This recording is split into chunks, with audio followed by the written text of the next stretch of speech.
Actually అమ్మాయిల గురించి అమ్మాయిల్ని అబ్బాయిల నుంచి ప్రొటెక్ట్ చేయడానికి సి టీమ్ వాళ్ళు ఎలా చేస్తారు అనేది ఒకటి బాగా నచ్చింది.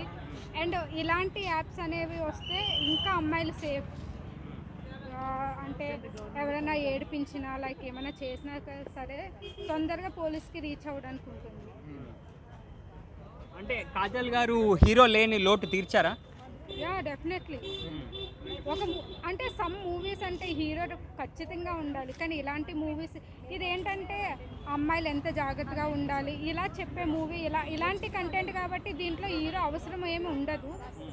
బట్ ఉన్నా కూడా తను కూడా చాలా బాగా చేశారు. మరి కాజల్ గారు వాళ్ళు ఫైట్ సీన్స్ ఎలా చేశారు అనుకుంటున్నారు ఈ మూవీలో? చాలా బాగా చేశారు. పోలీస్ క్యారెక్టర్ సూట్ అయింది అనుకుంటున్నారా? యా డెఫినెట్లీ, మేడంకి బాగా సూట్ అయింది, మంచి యాక్టిట్యూడ్ అది కనిపించింది కూడా. మరి తమ్ముడు క్యారెక్టర్ ఎమోషనల్ అనిపించిందా లేకుంటే ఎలా అనిపించింది మీకు? ఎమోషనల్. అసలు క్యారెక్టర్ సినిమాలో స్టోరీ ఏంది అసలు, అంటే కంటెంట్ ఏంది మూవీ? గర్ల్స్ కోసమా బాయ్స్ కోసమా మూవీ? డెఫినెట్లీ గర్ల్స్ ఎలా సేవ్ చేయాలనేది, బాయ్స్ నుంచి ఎలా కాపాడుకోవాలనేది ఈ మూవీ కంటెంట్. ఓకే, అమ్మాయిలకన్నా ఏం చెప్తాం.